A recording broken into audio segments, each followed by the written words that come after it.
Welcome, everybody, to Butler Theater's production of Joe Sedgwick. If you don't mind, turn off all your cell phones and wear your masks through the show. Enjoy the show.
Same way. And since 6 o'clock, there's been a wounded sniper in that tree by the orchard crying, "Cameron! Cameron. Just like a big cripple whippoorwill. What price glory now? Why in God's name can we all go home, damn it?"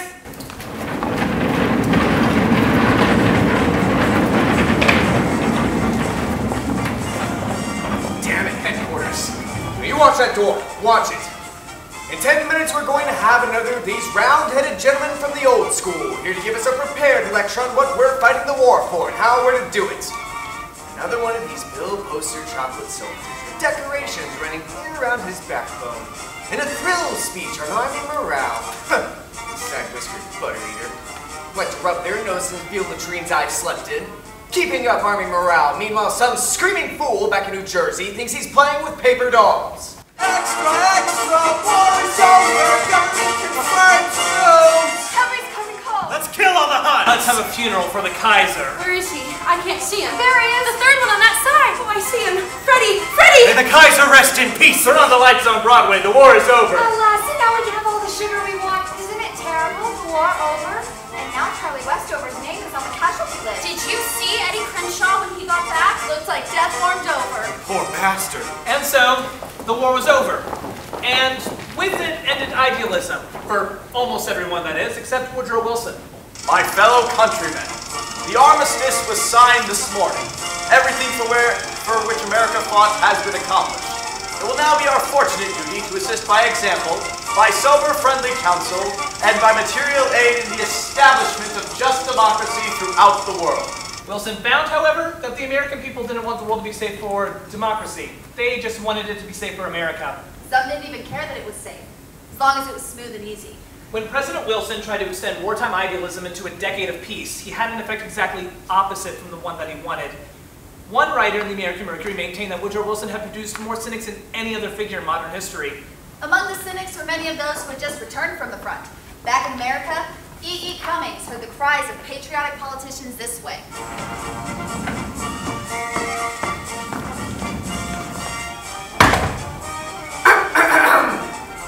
Next to, of course, God, America, I love you, land of the pilgrims, and so forth. Oh, say, can you see by the dawn's early my country? 'Tis of centuries come and go and are no more. And what of it should we worry? In every language, even deaf and dumb, they sons acclaim your glorious name. By golly, by jingo, by gee, by gosh, by gum! Why talk of beauty? What could be more beautiful than those heroic happy dead, who rushed like lions to the roaring slaughter? Had they stopped to think they died? Instead, then, shall the voice of liberty be mute? He spoke, and drank rapidly a glass of water.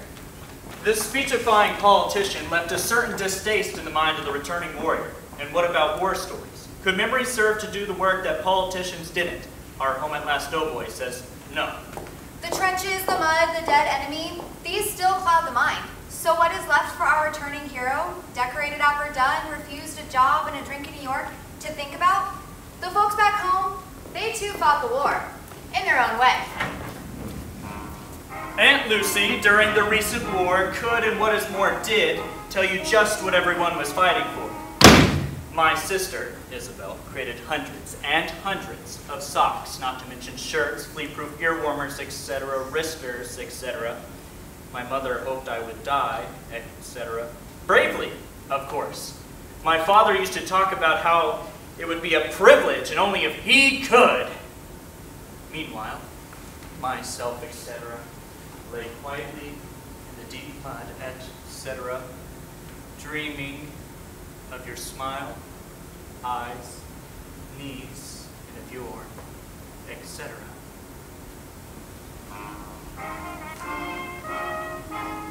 If the soldier distrusted the patriotism of those who never saw the trenches, they too came to distrust the uncertain, wandering veteran.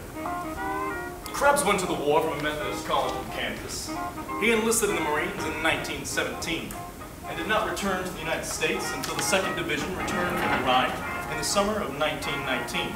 By the time Krebs returned to his hometown in Oklahoma, the reign of heroes was over. He came back much too late. The men from the town who had all been drafted were welcomed home elaborately on their return. There had been a great deal of hysteria. Now the reaction had set in. People seemed to think it was rather ridiculous for Krebs to be returning so late, years after the war was over. At first, Krebs did not want to talk about the war at all. Later he felt the need to talk, but no one wanted to listen. His small town had heard too many atrocity stories to be thrilled by the actualities. Krebs found that to be listened to at all, he had to lie. And after he had done this twice, he too had a reaction against the war and against talking about it. A distaste for everything that had happened to him in the war set in because of the lies he had told. In this way, he lost everything. He sat there on the porch reading a book on the war. It was a history. He was reading about all the engagements that he had been in. He wished there were more maps. Now he was really learning about the war. He had been a good soldier. That made a difference. One morning, after he had been home about a month, his mother came into his bedroom, sat on the bed, and smoothed her apron. I had a talk with your father last night, Harold, and he's willing for you to take out the car in the evenings. Yeah? Take the car out? Yes, your father has felt for some time now that you should be able to take out the car whenever you wished. But we only talked it over last night. I'll bet you mean. No, it was your father's suggestion that we talk the matter over. Yeah, I'll bet you mean. Will you come down to breakfast, Harold? As soon as I get my clothes on. Krebs' mother went out of the room, and he could hear her frying something downstairs while he washed, shaved, and dressed to go down into the dining room for breakfast. While he was eating breakfast, his sister brought him the mail.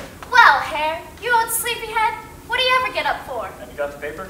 He folded the KC Star open and propped it against the water pitcher with his cereal just to steady it, so he could read while he ate.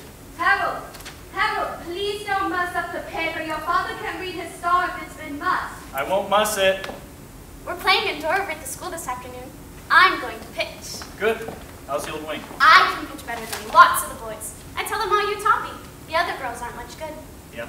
I tell them all you're my beau. Aren't you my beau, Hare? Sure. Couldn't your brother really be your beau just because he's your brother? I don't know. Sure you know. Couldn't you be my beau, Hare, if I was old enough and if you wanted to? Sure. You're my girl now. Am I really your girl? Sure. Do you love me? Uh-huh. Will you love me always? Sure. Will you come over and watch me play indoor? Maybe. Oh, Hare, you don't love me. If you love me, you'd want to come over and watch me play indoor. Krebs' mother came into the dining room from the kitchen. She carried a plate with 2 fried eggs on it, some crisp bacon, and a plate of buckwheat cakes. You run along, Helen. I want to talk to Harold. I wish you'd put down the paper a minute, Harold. Have you decided what you're going to do yet, Harold? No. Don't you think it's about time? I haven't thought about it. God has some work for everyone to do. There can be no idle hands in his kingdom. I'm not in his kingdom. We are all of us in his kingdom. I worried about you so much, Harold.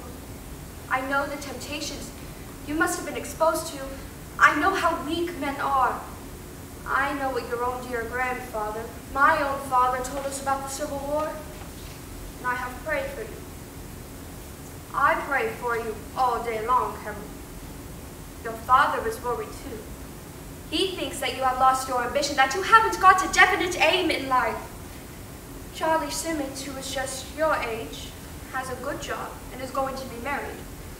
The boys are all settling down. They're all determined to get somewhere. You can see that boys like Charlie Simmons are on their way to being really a credit to the community. Don't look that way, Harold. You know we love you, and I want to tell you for your own good how matters stand. Father does not want to hamper your freedom. He thinks you should be allowed to drive the car. If you want to take out some of the nice girls riding with you, we're only two, please. We want you to enjoy yourself, Harold, but you're going to have to settle down to work. Your father doesn't care what you started at. All work is honorable, as he says. You've got to make a start at something. He asked me to speak with you this morning, and then you can stop in and see him at his office. Is that all? Yes. Don't you love your mother, dear boy? No. I don't love anybody. It wasn't any good. He couldn't tell her. He couldn't make her see it. It was silly to have said it. He had only heard her. He went over and took hold of her arm. She was crying with her head in her hands. I didn't mean it. I was just angry at something. I didn't mean I didn't love you. Can't you believe me, Mother? Please. Please, Mother. Please believe me. All right. I believe you, Harold. I'm your mother. I held you next to my heart when you were a tiny baby. I know, Mommy. I'll try and be a good boy for you. Would you kneel and pray with me, Harold? They knelt down beside the dining room table, and Krebs' mother prayed. Now, you pray, Harold. I can. Do you want me to pray for you? Yes. So his mother prayed for him, and they stood up, and Krebs kissed his mother and went out of the house. He would go over to the schoolyard and watch Helen play indoor baseball. Despite what the doughboy, his mother, father, the onlooker, or the politician thought, the troops came home. Some men were happy to find home just as it had been. Others were not. They left the small towns and found jobs and lived in Kansas City, St. Louis, Chicago, and New York, and some even went back to Paris. The mood of futility and the shrugging of shoulders over questions of moral imperative were a large part of the consequence of the war. The post-war generation felt honestly that it had been victimized by a gross and stupid deception. Nothing genuine had come out of the war. The others had been fools of themselves. They involved the young in murderous folly. How could they respect them? Nothing they would do in the future could be 1/10 as absurd as what the others had done. Why then should they consider themselves responsible for the post-war world? They felt that the only responsibility was to themselves. During all this, the big show of American politics went on. The United States, to my eyes, incomparably the greatest show on earth. I'd find anyone to match it elsewhere on earth. In other lands, at worst, there is at least intelligible issues, coherent ideas, and salient personalities. Somebody says something, and somebody replies. Well, what did Harding say back in 1920, and what did Democratic nominee Cox reply? When the votes were counted, Cox's reply was of very little consequence. Cox himself was inconsequential. The product of a party that had won with Wilson under the slogan, "He kept us out of war." 1920 voters had the advantage of hindsight but could add, but not for long. A tough act for Cox to follow, but an easy one for Harding. Gee, what a president he'd make! Said Harry and Doherty, a political kingmaker from Harding's home state of Ohio. Doherty said that in 1900. Sound reasoning, went to Doherty's statement. My God, he looks like a president. An honest appraisal of why Harding won the nomination came from Senator Frank Brandigy of Connecticut. We haven't any first raters this year. This ain't 1880 or any 1904. We haven't any John Shermans or Theodore Roosevelt. So we got is a lot of second raters. And Warren Harding is the best of the second raters. Let's return to the question. What did Harding say in 1920? Not heroism but healing. Not nostrums but normalcy. Not revolution but restoration. Not agitation but adjustment. Not surgery but serenity. Not the dramatic but the dispassionate. Not experiment, but equipoise. Not sustainment in triumphant nationality, but subvergence in internationality. It was speeches like this 7th Democrat William McAdoo said. Harding spoke in a big bow-wow style oratory. His speeches leave the impression of an army of pompous phrases moving over a landscape in search of an idea. Now, sometimes these meandering words of his may actually capture the struggling thought and bear it triumphantly, a prisoner in their midst, until it eventually dies of servitude and overwork. Harding's speeches apparently didn't affect the public the way they did McAdoo. He won it hands down. Harding was President of the United States. Harry Downey even said that Warren Harding looked like a president, and indeed he did.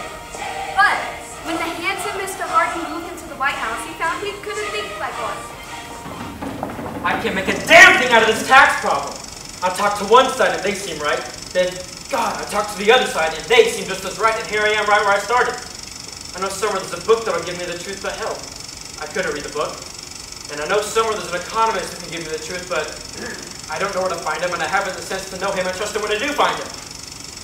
What a job! One New York newspaper man thought he had Harding figured out.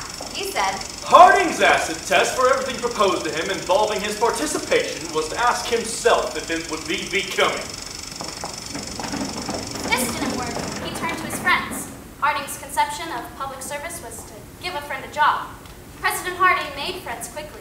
Sometimes, perhaps, too quickly.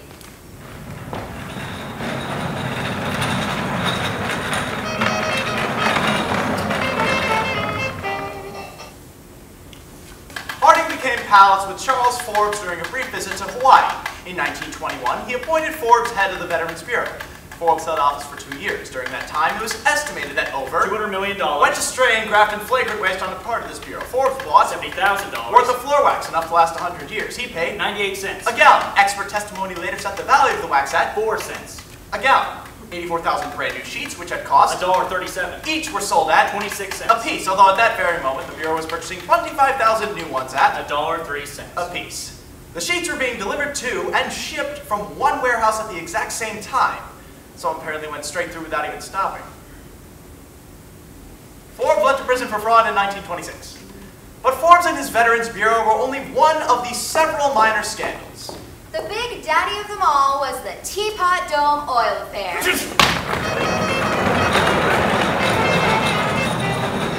It seems the government leased certain oil-rich lands supposedly held in reserve for a national emergency to several large petroleum companies. There was never any bidding for the leases. In fact, the public never knew about it. The whole deal was uncovered in a series of congressional hearings which stretched over a number of years, and some of the testimony got very involved. It was rumored that one oil executive had given $68,000 to a certain cabinet member. The executive was asked about the money. No. There was no money exchange, no $68,000. Now, what was involved was 6 or 8 cows. Yeah, the public will take that one. Of course, it's easy to see how the misunderstanding arose. Doesn't 68,000 sound like 6 or 8 cows? The public will take that one? The reason that Teapot Dome attracted so much attention was that it hit right at the top, Ward Harding's cabinet. Implicated in the scandal were Secretary of the Interior Albert Fall, Secretary of the Navy Edwin Denby, 4 large oil companies, 1 Washington newspaper publisher, and of course that paragon of justice, Attorney General Harry M. Doherty. Warren G. Harding wasn't touched by any of this. You see, he very conveniently died just before the scandal broke. Some went so far to say that his very political death was occasioned by a few drops of poison, administered by his wife. Gee, what a president he'd make. As they shall make. As democracy is perfected, the office of the president represents more and more closely the inner soul of the people. We move toward a lofty ideal. On some great and glorious day, the plain folk of the land will reach their heart's desire at last. And the White House will be adorned by a downright moron.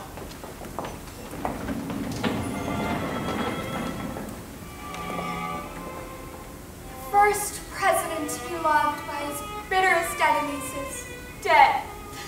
The only man, woman, or child who wrote a simple declarative sentence with 7 grammatical errors is dead.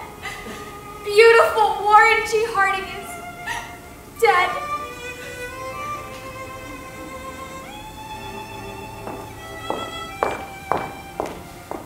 You wouldn't have eaten them Japanese crabs? Somebody might hardly never not have been unsorry. Perhaps.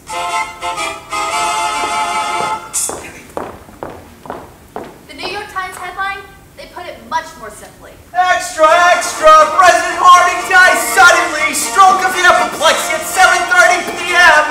Calvin Coolidge is president! Calvin Coolidge. He had been around Washington for 2 years as vice president. We all knew him. Or did we? By tradition, the vice president has become the official diner out of the administration. Every night from November until May, he must sally forth in his glide remnant and eat for his party and his chief. He and the pot of pumps are social fixtures. No big dinners complete without the both of them. Mr. Coolidge sat through the dinners and evenings in curdled silence. A sympathetic woman who saw that he was suffering asked him, Mr. Coolidge, why do you continue to dine out? He replied, Gotta eat somewhere. Another pleasant young woman who had the misfortune to be placed next to him said, Mr. Coolidge, I've made a rather sizable bet with my friends that I can get you to speak 3 words this evening. Coolidge snapped hastily. You lose. The magazine Vanity Fair sketched Coolidge's stillness in a less scholarly but perhaps more telling way. It carried an improbable interview between the president and a screen star of the day who was known for her long silences. They called it Greta Garbo versus Calvin Coolidge. Greta, who's been keeping cool with Cal. You have been here 3 hours, and what have you said? Nothing. Absolutely nothing. Words are cheap. There are over 455,423 words, not counting vowel sounds, in the Webster Standard Dictionary.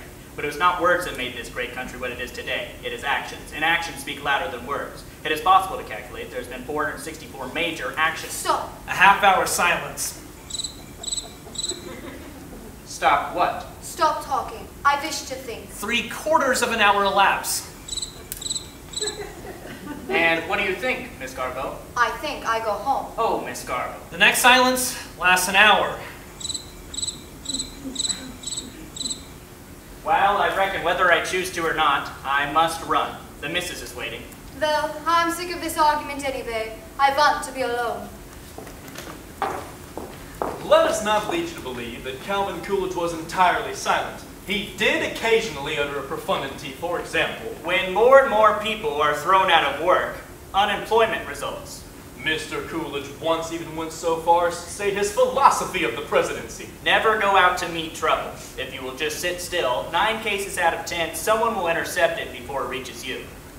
And that was politics in the year 1923 when Coolidge took over, 1924 when he ran and won again, and all the way until 1928 when he proclaimed, I do not choose to run.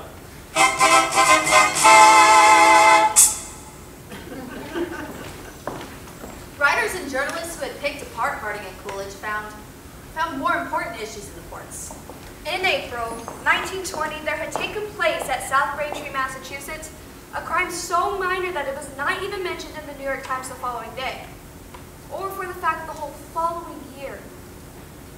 2 Italian immigrants, a shoemaker and a fish peddler, were charged with the crime that had taken place during a payroll robbery. It was an open and shut case until several writers, among them Dorothy Parker, Haywood Broun, John Dos Passos, and Robert Benchley, took up the cause of Sacco and Vanzetti. The literati maintained that the trial was prejudiced. One witness, Celestino Medeiros, claimed that he was present at the time of the South Braintree murder and that Sacco and Vanzetti were not with him.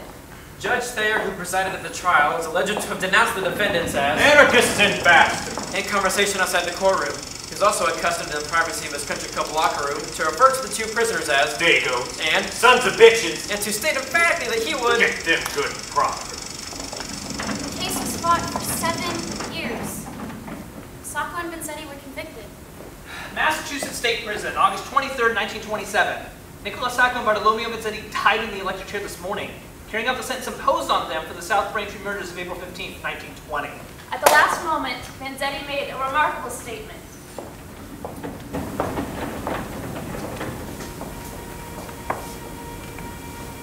If it had not been for these things, I might have lived up my life talking at street corners to scorning men.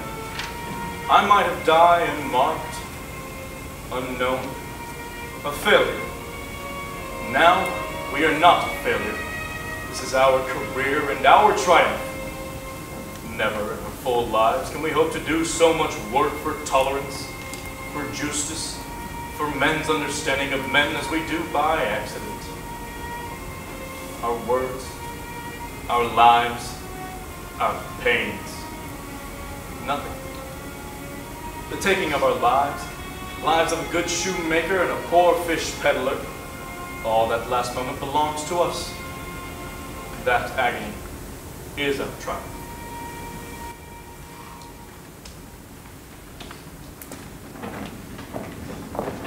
While the New England courts perpetrated what many legal scholars to be the greatest shame of American jurisprudence, the Southern courts perpetrated a carnival.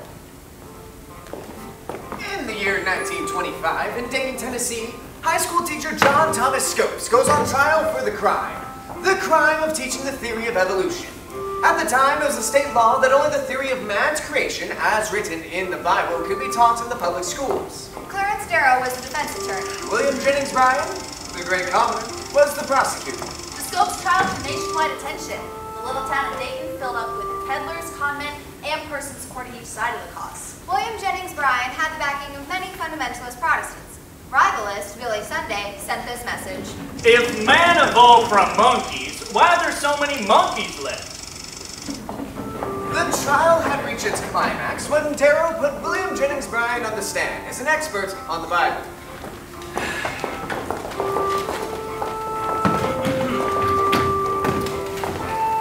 Now this book goes into a lot of begats. And Ephraxia begat Selah, and Selah begat Eber, and so on and so on.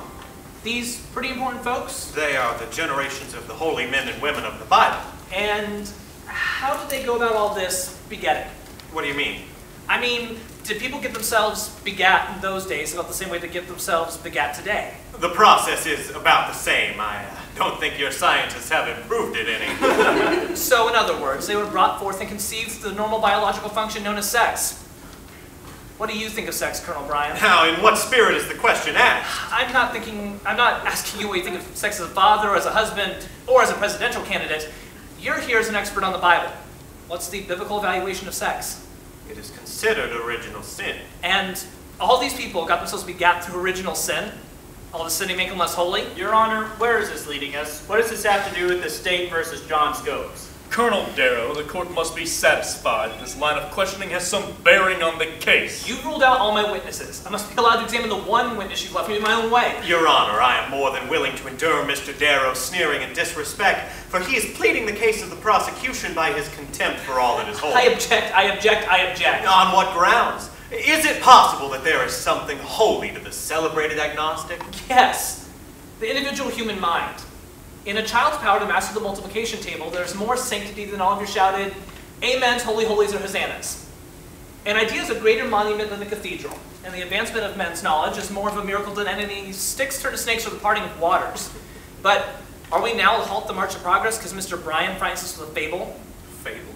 Gentlemen, progress has never been a bargain. You've got to pay for it. Sometimes I like to think that there's a man behind the counter that says, all right, you can have a telephone, but you have to give up privacy, the charm of distance. And, madam, you may vote, but at a price. You give up your right to hide behind a powder puff or a petticoat. And, mister, you may conquer the air, and the clouds will smell of gasoline. Darwin moved us forward to a hilltop, where we can look back and see the way from which we came. But for this view, this insight, this knowledge, we must abandon our faith in the pleasant poetry of Genesis. We must not abandon faith. Faith is the important thing. Amen. Then, why did God plague us with the power to think? Mr. Bryan, why do you deny us the one faculty which lifts man above all the creatures on earth? The power of his brain to reason. What other merit have we? The elephant is larger, the horse stronger and swifter, the butterfly more beautiful, the mosquito more prolific, even the simple sponge is more durable. Or does a sponge think? I don't know. I'm a man, not a sponge. Do you think a sponge thinks? If the Lord wishes a sponge to think, it thinks. And does a man have the same privileges as a sponge? Of course. This man wishes to be accorded the same privileges as a sponge. He wishes to think. Your client is wrong. He's deluded. He's lost his way. It's sad that we aren't all gifted with positive knowledge of right and wrong, Mr. Bryan. How old do you think this rock is? I'm more interested in the Rock of Ages than I am in the Age of Rocks, Mr. Darrow. Well, Dr. Page of Oberlin College tells me that this rock is at least 10 million years old. Well, you managed to sneak in some of that scientific testimony. Look, Mr. Bryan. These are the fossil remains of a prehistoric marine creature which was found in this very county, which lived here millions of years ago, when the very mountains were submerged in water. I know. The Bible gives a fine account of the flood. But your professor is a little mixed up on his dates. That rock is not more than 6,000 years old. How do you know? A fine biblical scholar, Bishop Usher, had determined for us the exact date and hour of the creation. It occurred in the year 4004 BC. That's Bishop Usher's opinion. That is not opinion, it is literal fact, which the good bishop arrived at through careful computation of the ages of the prophets as set down in the Old Testament. In fact, he determined that the Lord began the creation on the 23rd of October in the year 4004 BC at 9 a.m. That Eastern Standard Time? Or Rocky Mountain Time? It wasn't daylight savings time though, was it? Because the sun wasn't made until the 4th day. That is correct. That first day, was it a 24-hour day? The Bible says it was a day. A normal day, a literal day, a 24-hour day? I do not know. What do you think? I do not think about things like that. I do not think about. Do you ever think about things that you do think about?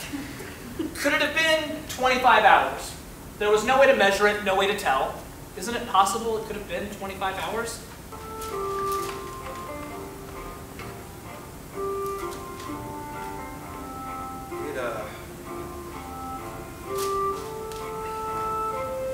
It is possible. Oh, and you interpret that the first day recorded in the book of Genesis was one of indeterminate length. I meant to state that the day referred to is not necessarily a 24-hour day. Exactly. It could have been 30 hours, or a month, or a year, or 100 years, or 10 million years. I protest. This is not only irrelevant in material, it is illegal. I demand to know the purpose of Mr. Darrow's examination. What is he trying to do? I'll tell you what he's trying to do. He wants to destroy everybody's faith in the Bible and in God. You know that's not true. I'm just trying to stop you bigots and ignoramuses from controlling the education of the United States, and you know it. I shall ask the bailiff to clear the court unless there's order in here. How dare you attack the Bible? The Bible's a good book. A good book. But it's not the only book.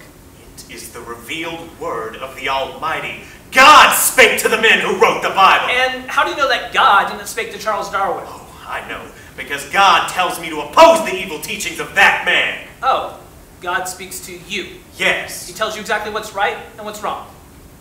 Yes. And you act accordingly? Yes. So you, William Jennings Bryan, through oratory, legislation, or whatever, pass along God's orders to the rest of the world. Gentlemen, meet your prophet from Nebraska. Please. Is that the way of things? God tells Bryan what is good. To be against Bryan is to be against God. No, each man is a free agent. Then what is John Scopes doing in the Dayton jail? Suppose Mr. Scopes had enough influence and lung power to railroad through the state legislature a law that only Darwin should be taught in the schools. Ridiculous, ridiculous. There's only one great truth in the world. The gospel according to Bryan. God speaks to Bryan, and Bryan tells the world, Bryan, Bryan, Bryan Almighty. The Lord is my strength. Unless a human being, a Scopes or a Darwin, has the audacity to think that God might whisper to him, then an un-Bryan thought might still be holy. Must men go to prison because there are odds with the self-appointed prophet? Let's extend the testaments. Let's have a book of Bryan, which shall hex the Pentateuch and slip you in neatly between Numbers and Deuteronomy. My friends, Your Honor, my followers, ladies and gentlemen, the witness is excused. All of you know what I stand for, what I believe in. I believe in the book of Genesis, Exodus, Leviticus, Numbers, Deuteronomy, Joshua, Judges, Ruth, 1 Samuel, 2 Samuel, testimony 1 Kings, 2 Kings, Isaiah, Jeremiah, Lamentations, Ezekiel, Daniel, Joel, Hosea, Amos, Colonel Bryan. Obadiah, Jonah, Micah, Nahum, Court's been Habakkuk, adjourned until 10 o'clock Zephaniah. tomorrow morning.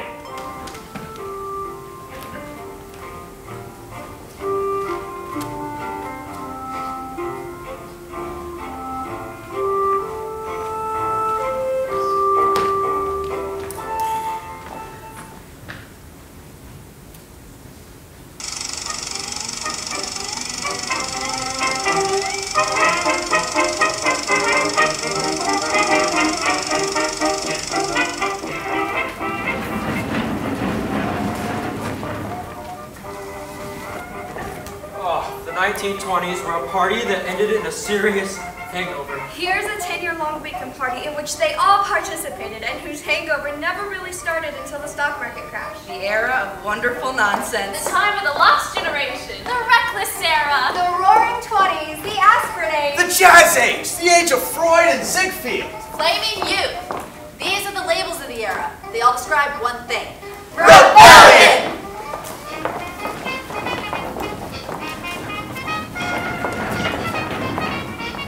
Much of the rebellion was against Babbitry. Babbitt, no doubt, had been around for a long time, but it wasn't until the 1920s that Sinclair Lewis put him on record. Babbitt looked up the Iroquois from the comic strips in the Evening Advocate. I'll tell you why you have to study Shakespeare and all those. It's because they're required for college entrance. That's all there is to it. Personally, I don't see myself why they stuck them into these up-to-date high school systems like we have in this state. It'd be a good deal better if you took business English and learned how to write an ad or letters that would pull. Yeah. But there you have it, Teddy. There's no talk, argument, or discussion about it. See, the trouble with you, Ted, is you always want to do something different. But if you're going to law school, and you are, I never had that chance, but I'll see to it that you do. Why? You want to lay in all the English and Latin you can get. Aw, punk. I don't see what's the use of going to law school or even finishing high school. I don't want to go to college especially. Honest, there's a lot of fellas that I know that went to colleges that don't begin to make as much money as fellas that went to work early. Old Shimmy Peters, he teaches Latin in the high. He's from Columbia. He stays up all night reading a lot of greasy books, and he's always spieling about the value of languages. And the poor soak doesn't make but $1,800 a year. And no traveling salesman would think for working for that. I know what I'd like to do. I'd like to be an aviator. Or own a corking big garage, or else. A fellow was telling me about it yesterday. I'd like to be one of those fellows at the Standard Oil Company. Sends out to China. And then you live in a compound and don't have to do any of the work. And then I could take up these correspondence courses. See, that's the real stuff. Just listen to these. I ripped out the ads of some swell courses. He snatched from the back of his geometry book 100 advertisements of those home study courses, which the energy and foresight of American commerce had contributed to the science of education. The text ran. What we teach you. How to address your lodge, how to give toasts, how to tell dialect stories, how to propose to a lady, how to entertain banquets, how to make convincing selling talks, how to build a big vocabulary, how to create a strong personality, how to become a rational, powerful, and original thinker, how to be a master man. Well, sounds as if it covered the ground. And it certainly is a fine thing to be able to orate. I sometimes have thought I've had a little talent that way myself. And I know one reason why an old four-flushing back number like Jan Mott can get away with it in real estate. It's just because he can talk a good talk. I'll tell you though, there's no need to blow a lot of good money on this stuff. Especially if you can get a first-rate course in English and eloquence, all right here in your own school. And one of the biggest school buildings in the entire country. That's so. Yeah, but Dad, they just teach a lot of old junk that isn't any practical use. Oh, except the manual training and bike riding and basketball and typewriting and dancing. And in these correspondence courses, gee, you could get all kinds of stuff that would come in handy. Listen to this one. Can you play a man's part? If you are walking with your mother, sister, or best girl and someone passes a slighting remark or uses improper language, will you be ashamed if you can't take her part? Well, can you? We teach boxing and self-defense by mail. Many pupils have written that saying that after just a few lessons, they've outboxed bigger and heavier opponents. Oh, baby, would I like that. I'll tell the world. Gosh, I'd like to take this one fella I know in school is always shooting off his mouth and catch him alone. Oh, nonsense. The idea. It's the most useless thing I have ever heard of. Well, just suppose I was walking with Mama or Ronan, and someone passed a slighting remark or used improper language. What would I do? Why, you would probably bust the record for the 100-yard dash. I would not. I'd stand up to any mucker that passed a slighting remark on my sister, and I'd show Look here, young Dempsey. Ever catch you fighting, I'll wail the everlasting daylights out of you. And... Why, Ted dear, it isn't at all nice. You're talking of fighting this way. Oh, gosh almighty, that's a fine way to appreciate. And then suppose I was walking with you, Ma, and someone passed a slighting remark or used... No one is going to pass no slighting remarks on nobody. Not if they stay home, study their geometry, mind their own affairs. But gosh, Dad, if they did! Well, they did. I wouldn't do them the honor of paying any attention to them. Besides, they never do. You always hear about these women that get followed and insulted and all, but I don't believe a word of it. Or it's their own fault. The way some women look at a person. I mean, I have certainly never been insulted. Gosh, you mother, just suppose you were sometime. Just suppose.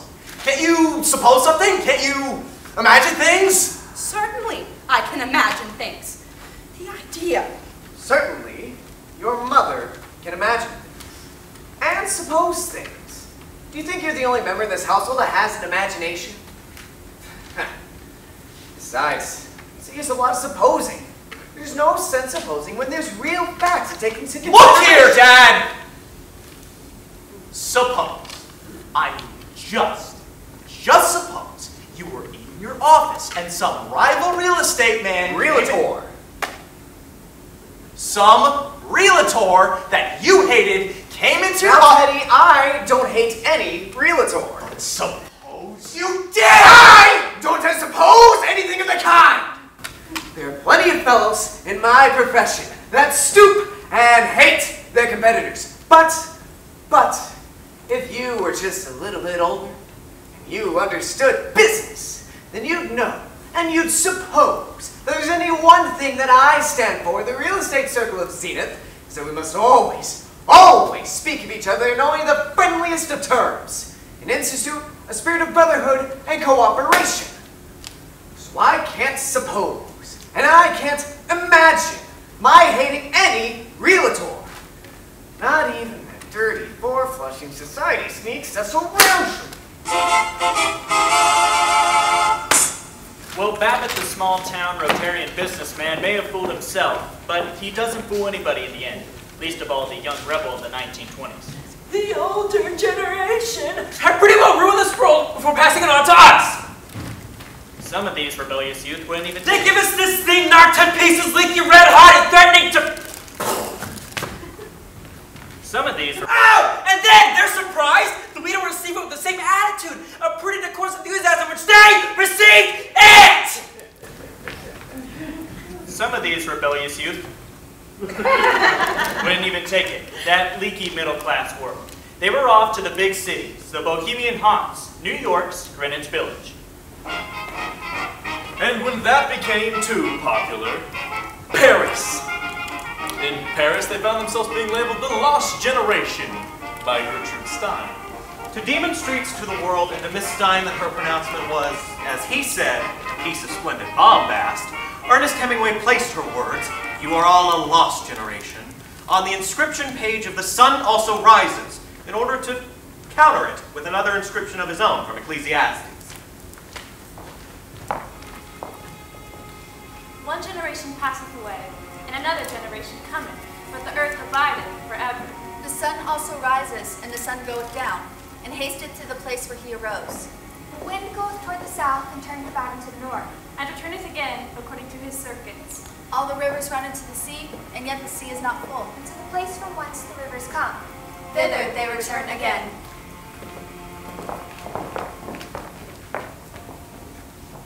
Although Hemingway's intended here, which was the earth by abiding forever, his characters were tragic, and to a misunderstanding the world, Jake Barnes and Lady Brett became symbols of the futility of life. Their motions, like the motion of the sun, of the tidal, were endless, circular, and unavailing. Darling, I've had such a hell of a time. Tell me about it. Nothing to tell. He only left yesterday. I made him go. Why didn't you keep him? I don't know. It isn't the sort of thing one does. I don't think I hurt him any. You were probably damn good for him. He is only 19. He shouldn't be living with anyone. No? Oh, hell. Let's not talk about it. Let's never talk about it. All right.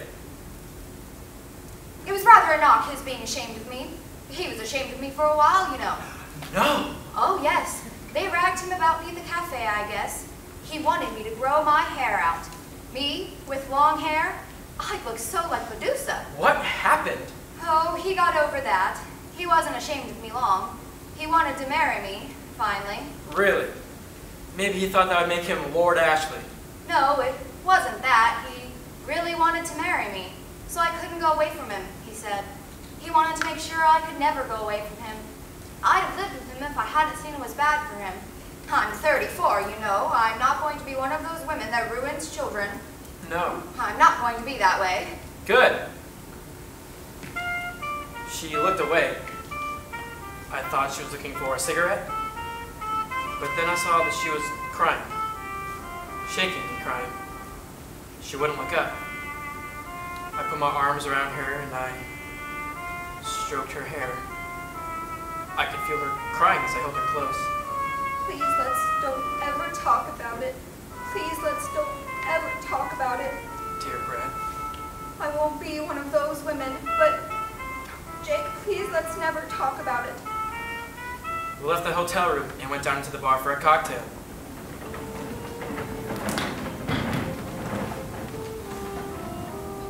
We sat on high stools at the bar while the barman shook the martinis in a large nickel shaker.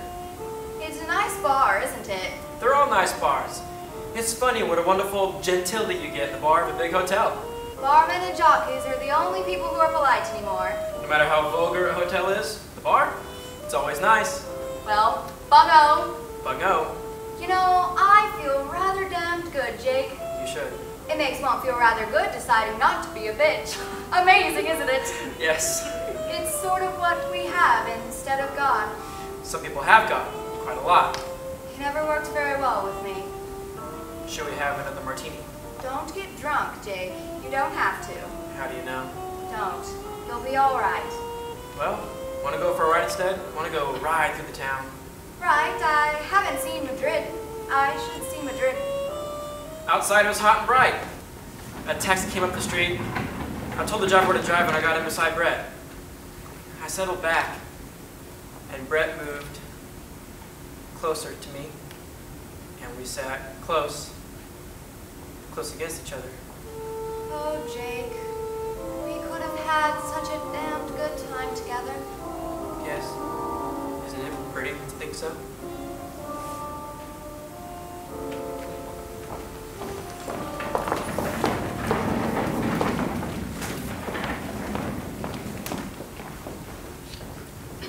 Of course, Paris and Miss Stein were a long way off. Those who were looking for a simple way to break with the traditional middle-class morals found an easy one. Break the law! What law? Some by violent stroke shall die. Fire, flood, famine, intemperance more. I stand for prohibition, the utter demolition of all this curse of misery and woe, complete extermination, entire annihilation. The saloon must go! Woo! And go it did. At least legally. My mother makes brandy from cherries. My papa sells whiskey and gin. My sister sells wine from the grapes on our vine. Good grief, how the money rolls in. Rolls in, rolls in. Good grief, how the money rolls in.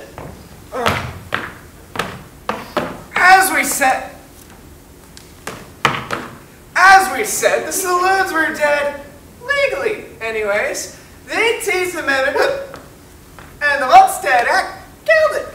However, America did have what one British journalist called America's 19th Amendment. His name was Al Capone.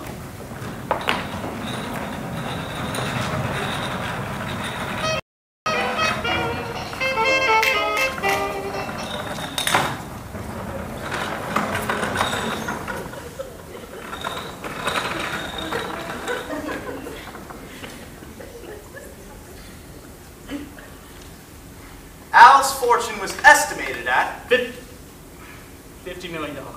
He rode around in a $30,000 automobile, which with its body armor of steel plate and bulletproof windows weighed 7 tons. He owned an estate in Florida worth $500,000. And on one meaty finger, he wore an 11-carat diamond, which had cost $50,000. Capone never carried less than $50,000. in cash scattering, $25. tips to hat check girls, and $100.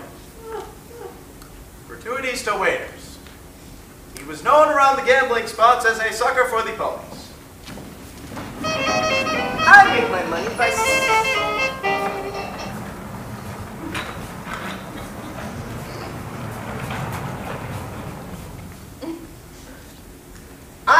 money by supplying a public demand. If I break the law, my customers, who number the hundreds at the best in Chicago, are just as guilty as I am. The only difference between us is I sell and they buy. Everybody calls me a racketeer. I call myself a businessman. When I'm selling liquor, it's a bootlegging. But when my patrons are serving it on a silver tray on Lakeshore Drive, it's hospitality. If the Halton booze had its effect on the long-time imbiber, then it had an even greater effect on the uninitiate. It is estimated that there was more drinking done during Prohibition than had been done before it. To show what an important part drinking played during the 20s, here are just a few drinking terms of the period.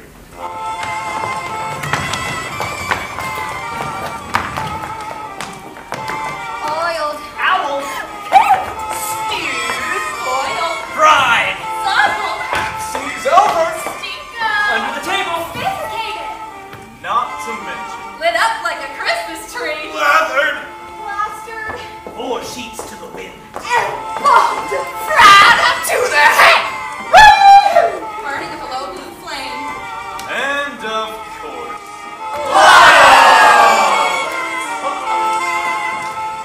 There were so many speakeasies in New York that it was not uncommon to find signs in Midtown Manhattan doorways that state. This is not a speakeasy. A speakeasy, it should be noted, are quite different than the saloons that Prohibitionists had attacked so vehemently. The old days when Father spent his evenings down at Cassidy's bar where the rest of the boys are gone and probably gone forever. Now Cassidy may still be open over at the old stand and Father may still go down there of evenings, but since Prohibition, Mother goes down with him. writer Haywood Broun stuck up for the old-time saloon. However bad they were, at least the male drinker did not have to fight his way through a crowd of schoolgirls to the bar. Not only did the schoolgirls have their effect on the bars, but the bars had their effect on the schoolgirls. And at least one university official, President Murphy of the University of Florida, was not happy about it. The long-cut gowns, the rolled hoses, and the short skirts are the work of the devil and his angels. They will be carrying the present and future generations to chaos and destruction. Skirts still got shorter after President Murphy made his comment. The Journal of Commerce made this estimation in 1928. In the past 15 years, the average amount of material required for a woman's complete costume, exclusive of her stockings, has decreased from 19.5 yards to 7 yards. The American woman of the 20s did more than change her clothing, however. She changed her whole attitude, moral and social. H.L. Macon. The American girl is no longer naive and charming. She goes to the altar of God with learned and even cynical glitter in her eye. The various schoolgirls of today know as much as the midwife of 1885 and spends a good deal more time discharging and disseminating her information. Our altered schoolgirl isn't the only one who abandoned her naivety. Indeed, the entire attitude of the American public changed with the times. Youth led the way.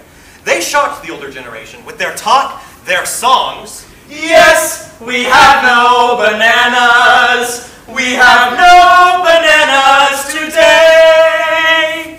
And their dances. A Cincinnati religious newspaper described another of the popular dances of the younger generation this way. The music is sensuous. The embracing of partners and the females only half dressed is absolutely indecent.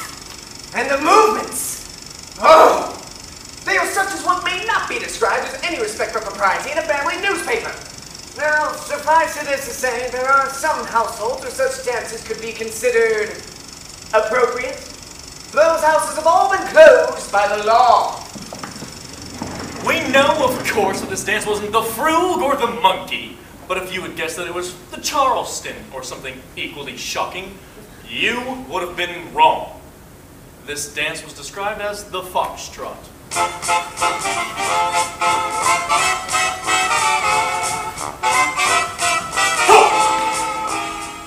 If the elders were shocked by their dancing, they were even more upset when they found out what was really going on in F. Scott Fitzgerald's novel, This Side of Paradise. None of the Victorian mothers, and most of the mothers were Victorian, had any idea that their daughters were so accustomed to being kissed. Amory saw girls doing things that even in his memory would have been impossible. Well, I'm sorry, I thought... Oh, you're Amory Blaine, aren't you? And you're Rosalind. I'm going to call you Amory. It's all right. Come in. Mother will be right in. Unfortunately. This is sort of a new wrinkle for me. This is no man's land. This is where you. Yes, all those things. See, here's my rouge. Eye pencils. I didn't know you were that way. What did you expect? I thought you'd be sort of sexless. Shocking! Gosh! Just trash. Where do I get a copy? What? I'm gonna write my congressman. Whoa! You know swim and play golf? Whoa, easy! At first, it seemed as if it was only the youth that were breaking with traditions. Then, later, it was only the older citizens who weren't. The American people didn't want the simple things of the past. You couldn't sell them the straight stuff. They wanted to be sophisticated. Perhaps that is why the New Yorker made such a success with the motto and the attitude. Not for the old lady from Dubuque. The change in attitude that took place during the 20s can easily be illustrated in the change in advertising copy. The 1919 ad for Listerine began this way. The prompt application of Listerine may prevent a minor accident from becoming a major infection. Well, the 1929 product was advertised a little like this. Spring, for everyone, but her. It may be sophistication, it may not, but it was a change. The milk of innocence has gone down the drain, and the American people sit at sophistication. The bartender was H.L. Mencken. Mencken, as editor of the American Mercury and co-editor of the Smart Set, served up the most potent insults about Babbitts in small-town America. One of his favorite techniques was to laughingly quote items out of small-town newspapers. Dr. John Howard Dyson, addressing the Uniontown, Pennsylvania Kiwanis Club, as reported in the Morning Herald of the same great town, said, "Baseball will be taught in heaven." An announcement made by a Harvey, North Dakota pastor. Next Sunday night at 7:30 o'clock sharp, I'm going to preach the plainest, straightest, and hottest sermons about the sins of Harvey that I know how to preach. News item from the town hall in Texas. Because he spent his last 65 cents on a copy of Shakespeare, a charge of juvenile delinquency was filed in court against Johnny Manx of Holland. He was sentenced to 1 to 3 years in state training school for boys at Gatesville. Political announcement in the eminent Augusta, Georgia Chronicle. Vote for John B. Chavis Jr. for City Council, 5th Ward. I know I'm not much, but why vote for less? An ordinance passed by the Christian legislators of Long Beach, California said, No person shall indulge in caresses, hugging, fondling, embracing, spooning, kissing, or wrestling with any person or persons of the opposite sex. And no person shall sit or lie with his or her head, or any other portion of his or her person, upon any portion of a person or persons upon, or near, any of the said public places in the city of Long Beach. Mencken had ways of turning his own enemies' comments to his own humorous advantage. He was once asked this question. If you find so much that is unworthy of reverence in the United States, then why do you live here? His answer? Why do men go to zoos? American life had changed drastically between 1919 and 1929. No one could deny the change. At least part of the Puritan tradition had disappeared entirely. And all was left, well, the folks in the hinterlands had to carry on. And before I forget, trust you me, Ma and Pa back in Kansas would be quite shocked to hear what the kids are getting up to in New York, New York. And so, life went on. It did more than that. It ran on. Faster, that's the way we want it. Bigger and better and more exciting. For those who couldn't find it in their own lives, there was always heroes. And did the 20s have its heroes?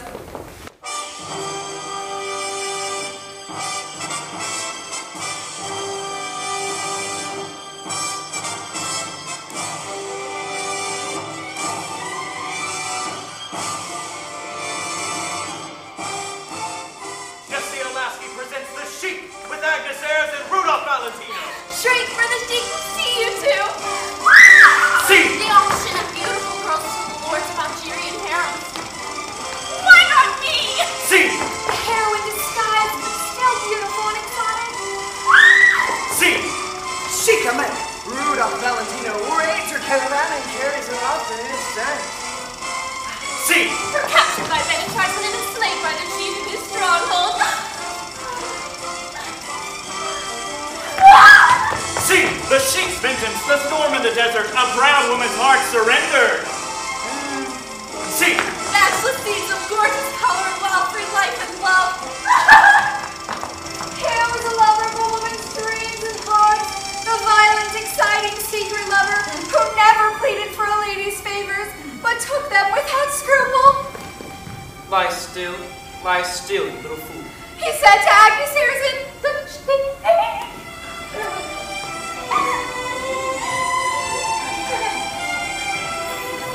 When the sheik hit the screen, libraries began to report record withdrawals of books about Arabia and Arabs. Police sought hundreds of runaway girls whose destination was reported to be the Sahara. And women neglected their homes and flocked to the picture, even engaged in contests to see who could see the sheik most often. Women sighed, breathed heavily, gasped as Valentino swooped Agnes Ayres into his arms and kissed her, kissed her, kissed her. Lie still, you little fool. Oh, you little fool. While his eyes burned with the pure flames of passion, how he scoffed at convention and disdainfully thrust a woman aside after he had used her. Sighing in their kitchens, parlors, and bedrooms, American women longed for the burning sands closer to home. Demon lovers whose hot kisses seared their lips as strong fingers tore at their pretties. Rudolph Valentino was the messiah of romantic love and burning passion. He was a young man living daily the dreams of, well, millions of other young men. Here's one who was catnip to women.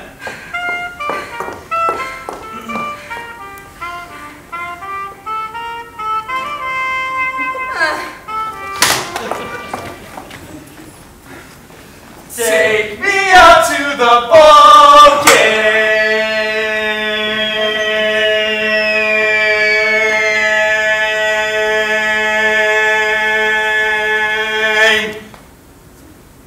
Wow. The soul and the SWAT, the Colossus, the Cloud, the Behemoth, the Bust, the Bambino, and the Slambino, only one and the same person. Ruth. Ruth was an American Porthos, a swashbuckler built on gigantic and heroic lines, a great athlete, a golem-like monster, a huge, vital, vulgar fellow, in whose bosom surged all the well-known elementary emotions, and whose tear ducts lay close to the surface. Everything about him is big. His frame, his enormous head surmounted by blue-black curly hair, his great blob of a nose spattered generously over his face, his mouth, and his hands. Only his ankles are strangely slim like a woman's. He talks in loud tones, he laughs uproariously, his voice is a basso profundo, and his greeting to all is, "Hello, kid." Ruth is the single greatest attraction in the entire world of sports. Dempsey simply is... The Hacky isn't! Good evening, Mr. and Mrs. America, and all ships at sea. This is Walter Winchell. The Manassas Matador dropped the wild bull of the Pampas, but not until the Matador was gored by the bulls will the hero remember it for many a day. 57 seconds after the second round of the polo grounds last night, Louis Angel Firpo, the open pride of Latin America, rolled over to the south side of the ring, inert, unconscious, knocked out. What happened before this was as hard to follow as the shifting colors of a kaleidoscope. 7 times Dempsey dropped the Argentine giant last night, and 7 times the giant pulled himself up to his feet. As he fell for the 4th time, it seemed that he could not rise, but every time he did, he lashed at the champion. The champion pressed close, and lashed her right and left to the Argentine's jaw. Firpo's brown pillars of legs started to crumble beneath him. He was out! It was the most savage heavyweight bout that was ever staged while lasted. They told me yesterday that Firpo could not even dare the count. He was out! Dempsey stood a little back from the fallen giant as he fell for the last time. When the count hit 10, he rushed to his corner and into the arms of his younger brother. Then he raised his gloves in acknowledgement of the cheering that finally came. This was not a boxing match, it was a fight, and a most permanent one at that. Film stars, ball players, boxers. These aren't heroes. Who's the hero's hero? Lindbergh did it! 20 minutes after 10 o'clock tonight, suddenly and softly, there slipped out of the darkness a gray-white airplane as 25,000 pairs of eyes strained toward it. At 10:24, the Spirit of St. Louis landed, and lines of soldiers, ranks of policemen, and stout steel fences went down before like a mad rush, as irresistible as the tides of the ocean.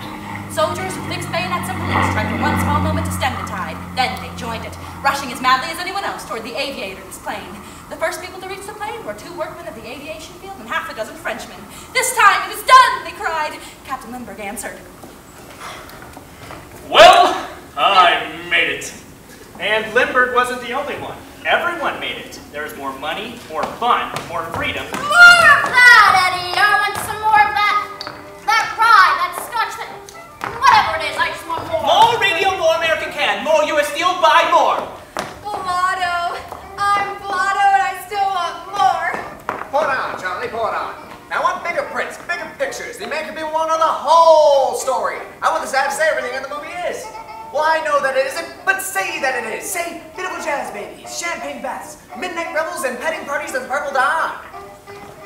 More speed? What do you mean, more speed? This car's got more speed than you could ever want. More cigarettes. We're selling more cigarettes than ever before. Another party at the Wilburys? Oh no, not another party at the Wilburys. More tiring than anyone I've ever met. Freddie is more tiring, more boring. What the hell do you mean, Marrier? I got enough money to send you all the way to that Harvard College, and I got enough money to keep you there. The hell, Marrier? And then he gave me the necklace. And then he said there's plenty more where that came from. It's 2 o'clock, Mr. Princeton. Your tailor should fit you. And we can make it faster, bigger, and better than anybody else! And you should hear what he loses at the races, but like he says, what's money? Wow, hell! Let's go down to Joe's and have another few drinks. It was a grand party, just too marvelous. It's the real stuff, straight from Canada. It's simply the most exciting book I have ever read. Of course it's sexy. Well, everyone's doing it. Dorothy Parker, in her The Diary of a New York Lady, summed up a socialite week this way. Monday. Breakfast tray about 11. Didn't want it. The champagne at the armory last night was too revolting, but what can you do? You can't stay out until 5 o'clock and just nothing. They had those divine Hungarian musicians in the green coats, and Stewie Hunter took off one of his shoes and led them with it. And it couldn't have been funnier. Ollie Vaughn brought me home. We both fell asleep in the car. Two screaming. Miss Rose came by noon to do my nails, simply covered with the most divine gossip. The Morrises are going to separate any minute. And Freddie Warren definitely has ulcers. And Gurney Leonard simply won't let Bill Crawford out of her sight, even with Jack Leonard right there in the room. And it's all true about Sheila Phillips and Betty Daring. Tuesday. Joe came barging in my room this morning at practically 9 o'clock. Couldn't have been more furious. Started to fight, but too dead. Last night couldn't have been more perfect. Ollie and I dined at 38 East, absolutely poisonous food. And not one living soul you can see dead. And to run like a rabbit was the world's worst. Took Ollie up to the ballast body. They had those Hungarians in the green coats, and Stewie Hunter was leading them with a fork. Everybody simply died. Wednesday. The most terrible thing happened right this minute. Broke one of my fingernails right off short. Absolutely the most terrible thing to ever happen to me in my life. Calls up Miss Rose to come over and shake it for me, but she was out for the day. I do have the worst luck in the entire world. Now I'll have to go around like this all day and all night, but what can you do? Damn, Miss Rose. Last night, too hectic. Never say good morning, too foul. Never saw more poisonous clothes on the stage. Took Ollie up to the balance party. They had those Hungarians in the green coats, and Stewie Hunter was leading them with a lily. Too perfect. Too grand. Too marvelous. I thought it was just too marvelous. I thought the party would never end. American Cam down 3. Let's have another drink. New York Central down 5. Of course, everything's gonna be fine. Westinghouse down. Albert said there was not a thing to it. He said just to go ahead and buy anything I wanted. Steel down 17 and a half. 17 and a half. There must be some mistake. Holly Chemicals down 34 and a half. It was just too perfect. But oh, the morning after. Radio down. What the hell do you mean, Sal? I'll stick it out. Things will pick up tomorrow. Give me another scotch, Charlie. General Electric down 47 and a half. Sell, damn it, sell! No one will buy. It's the end, I'm afraid. Giuseppe. 1920s. Down. Down. Down. To 0.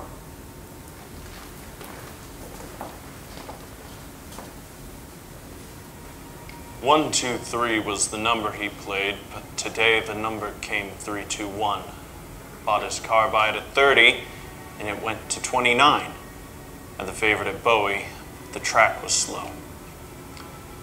Oh, executive type, would you like to drive a floating power, knee-action, silk-upholstered 6?